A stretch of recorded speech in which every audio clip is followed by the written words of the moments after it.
Paliyad Ranpur highway ઉપર ગમખ્વાર અકસ્માતમાં ઉમરાળા ગામના 3 યુવાનોના કમકમાટી ભર્યા મોત.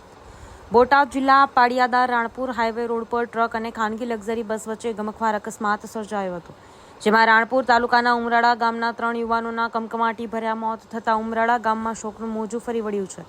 રાણપુરાના ઉમરાળા ગામના મુકેશભાઈ ગોહિલ હીરાનું કારખાનું ચલાવતા હતા અને નવરાત્રી મહોત્સવ નિમિત્તે કારખાનાના કારીગરો અને તેમના પરિવાર સાથે તેઓ વીરપુર, ખોડલધામ, કાગવડ ધામે દર્શન કરવા ગયા હતા અને દર્શન કરીને પરત ફરતા હતા ત્યારે બોટાદના પાળિયાદ રાણપુર હાઈવે પર સાંકરડી ગામની નજીક ટ્રક અને ખાનગી લક્ઝરી બસ વચ્ચે ગમખ્વાર અકસ્માત સર્જાતા રાણપુર તાલુકાના ઉમરાળા ગામના 3 યુવાન મુકેશભાઈ બુદ્ધાભાઈ ગોહિલ ઉંમર વર્ષ 40, વલ્લભભાઈ વસરામભાઈ ગોહિલ ઉંમર વર્ષ 37, અલ્પેશભાઈ બચુભાઈ વસાણી ઉંમર વર્ષ 35ના કમકમાટી ભર્યા મોત નીપજ્યા હતા.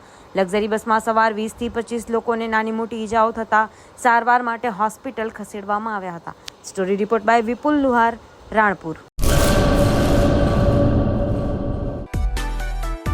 માં motor driving, safe and sure driving. Driving એ શોખ સાથે આપની મોટી જવાબદારી પણ છે. અમારા ઇન્સ્ટ્રક્ટર દ્વારા સચોટ અને સરળ માર્ગદર્શન. આપની રોજની તાલીમની માહિતી મેળવીને શું અધુરાશ છે તેના ઉપર પૂરું ફોકસ કરાય છે.